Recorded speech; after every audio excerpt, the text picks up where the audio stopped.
Well, in a minute, we're going to be watching you work with LC. Can you help our audience know what to look for and prepare for this interview? Oh, absolutely. I was delighted to meet him. I took notes so that I would be sure to include the important things. This is a 53-year-old African-American man who has been divorced and has spent some time in prison, as he will explain.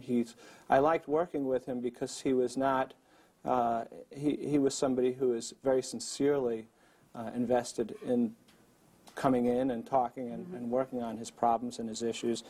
I also liked working with him.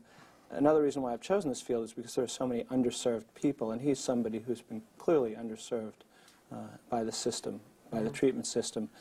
He doesn't particularly respond well to 12-step treatment, which is true for all treatments. There are a number of people who won't respond to any given treatment. But he had not ever heard of cognitive therapy or seen anyone who did cognitive therapy. He responded very well. But this is a gentleman who's had an addiction to cocaine, has had serious problems with drinking, began drinking at 13 years old, began using cocaine in prison.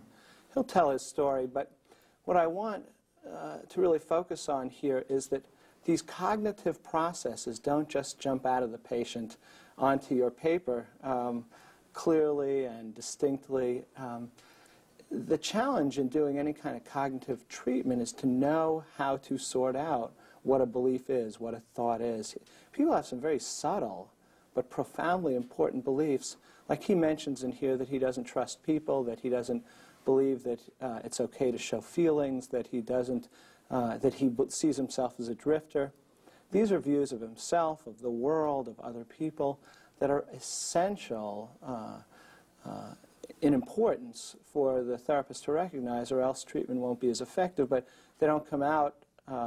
They come out very subtly.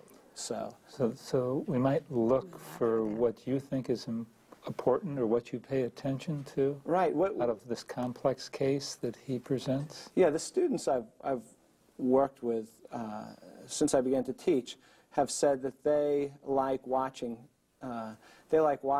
me work or watching tapes, trying to pick up what they think is important, and then seeing where my intervention lies to see how aligned they are. So as this gentleman talks on the tape, I think it'd be important for anyone watching to ask themselves, what are his core beliefs about himself? How could a guy like this get addicted to drugs? He seems, and I think I even say this in the tape, he seems like such a sweet, good-natured, sensitive guy.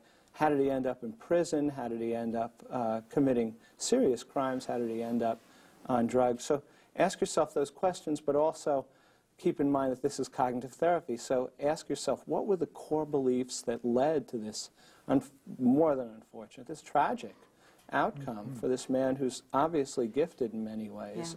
So ask yourself, you know, what are his core beliefs that led to this, and how did he develop them? He seems like such a dear man. Yeah.